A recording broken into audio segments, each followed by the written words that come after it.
Right, good afternoon, everybody. Thank you very much for joining today's webinar. This is our official Australian radar launch with conjunction with the Safer Internet Day, which is a worldwide event to help encourage a better, safer internet. My name's Tanya West, and I am one of the product managers here at InTechnology.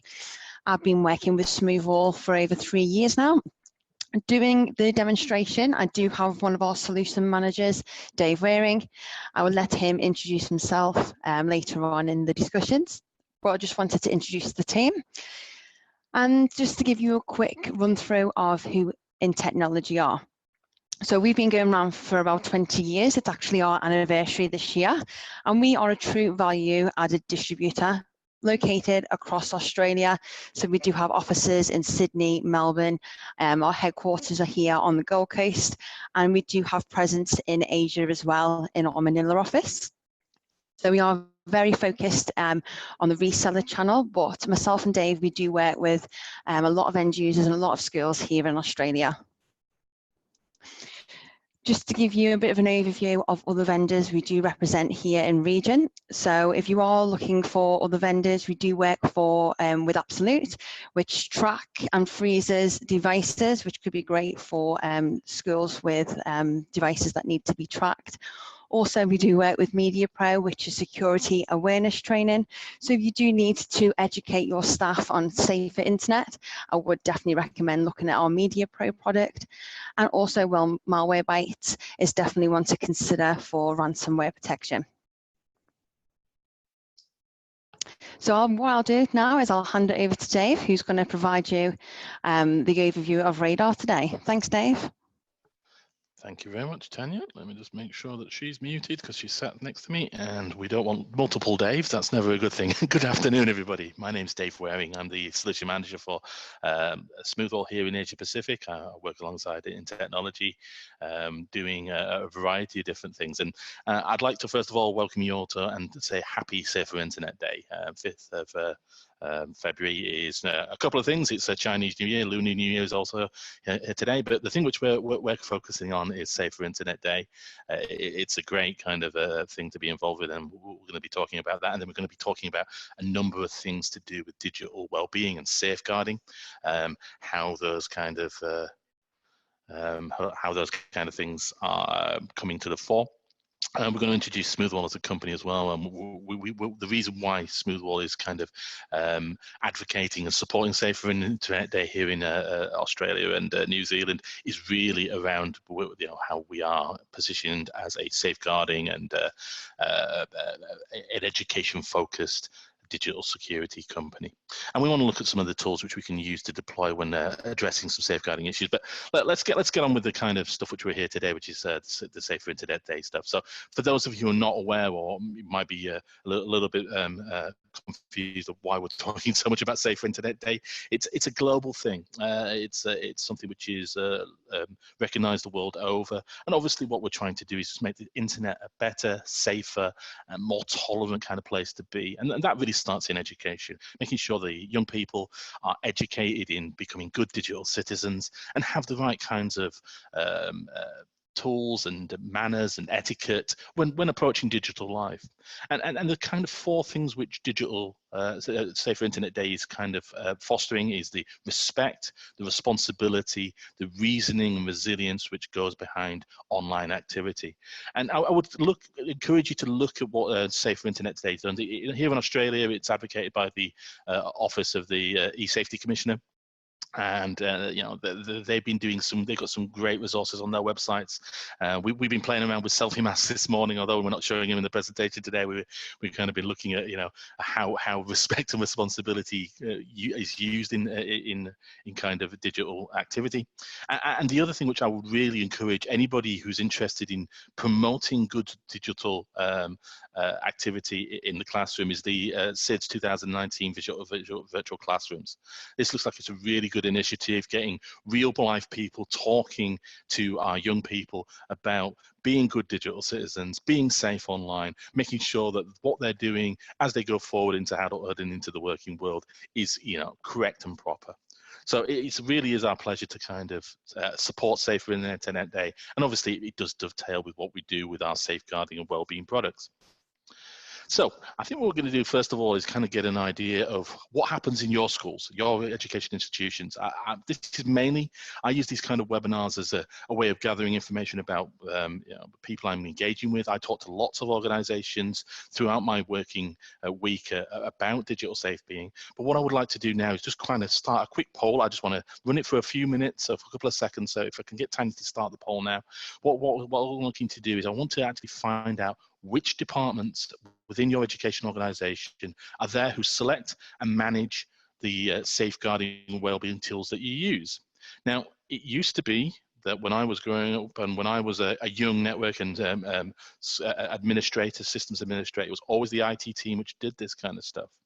But you'll see there were a couple of options there, and these are options which I've seen, these are kind of teams within schools which I've seen which have now started to take on these kind of roles. So what I'd ask you to do is just take a couple of minutes, a couple of seconds, just to have a look at the list. And I believe it's a multiple choice question. You can tick more than one if there are more than one departments involved in selecting those tools and managing the safeguarding kind of provision which you provide for your young people.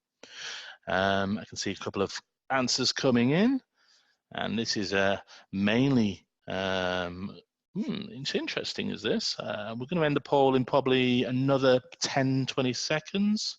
So if anybody's out there who hasn't voted and wants to now's the time to do it. I will quickly have a quick look. We'll have a quick look at the results. I will share them with you.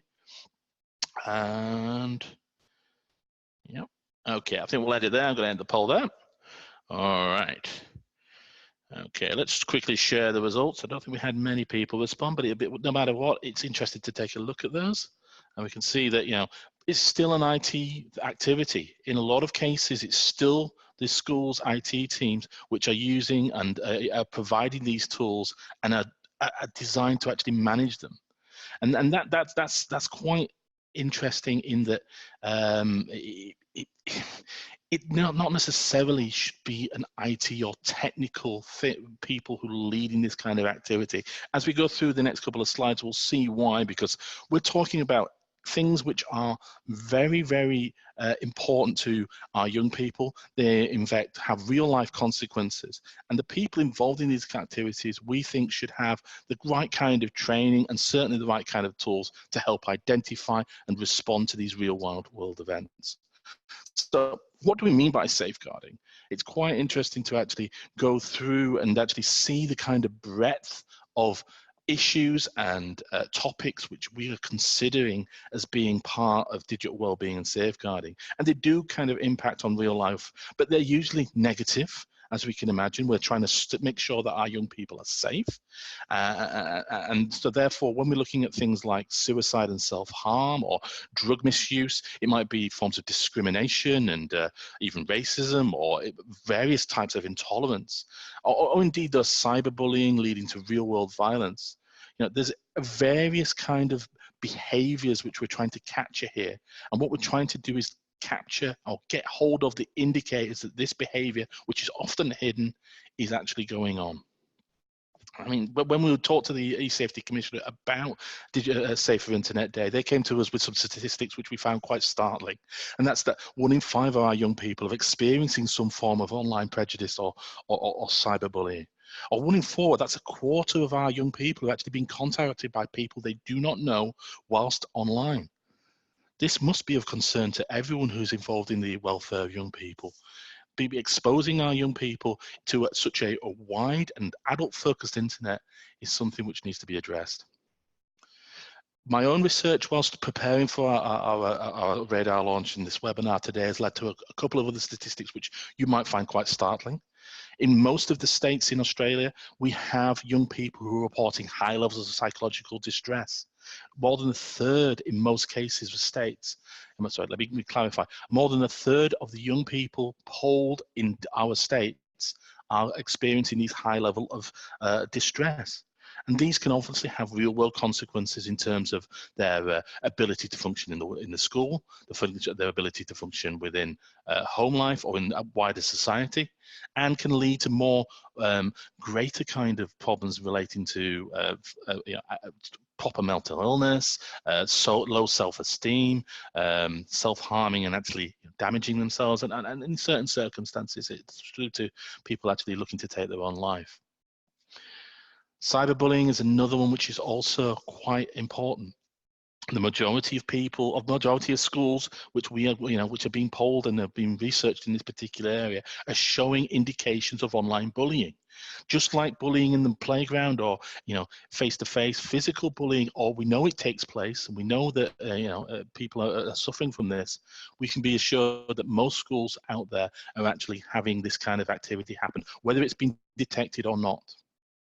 And one of the most interesting things which I found out when actually looking at the kind of research here is that there is a specific young person cohort which is experiencing this kind of behavior more than most.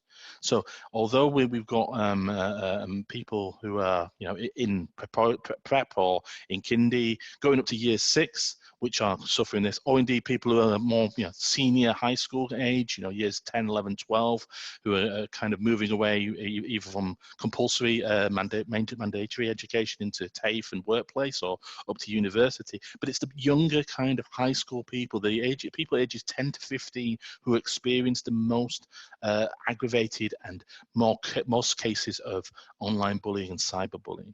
That's quite interesting. So really the tools which we should be deploying need to be focusing on that cohort to make sure that we're getting the most kind of detection rates, the higher detection rates.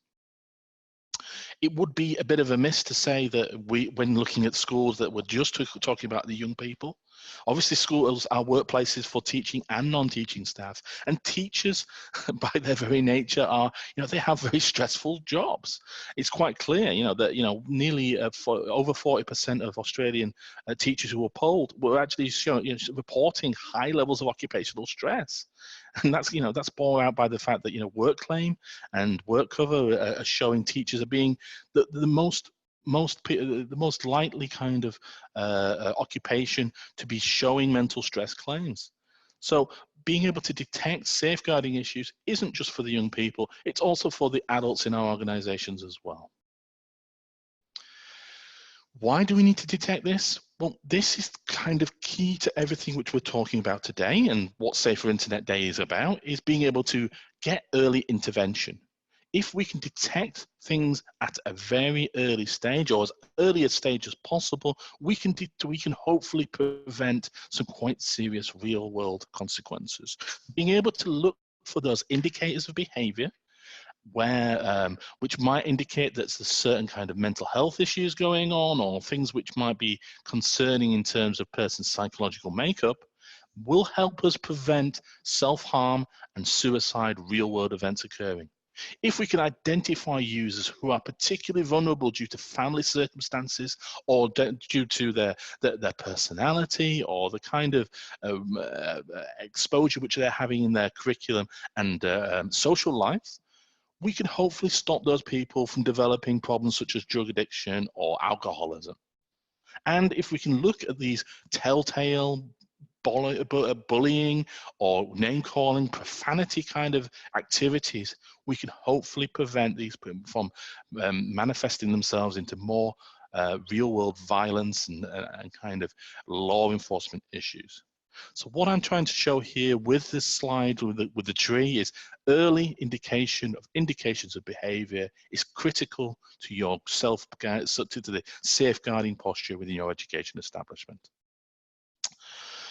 Okay, time for another poll. I'm going to make this one very quickly because we're now going to look at some of the tools which are related to safeguarding in your education establishment. So Tanya's going to start the poll now. And what we're trying to get an idea now is what kind of things which you already have in place.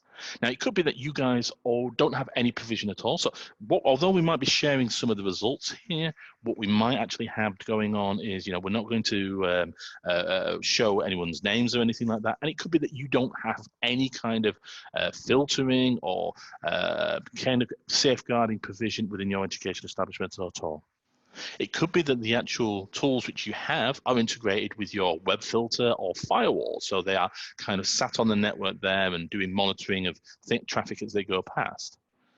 It could be that you actually have tools which are deployed on the endpoint. And then what I mean by that is they're actually on the devices which your students and teachers are using, and they are monitoring what's going on. Or it could be that you also have an additional product which you use to record and log safeguarding incidents. Now, what I'm looking for here is, this might be a database product or some kind of reporting tool, a tracking tool. It's something which Smoothwall is very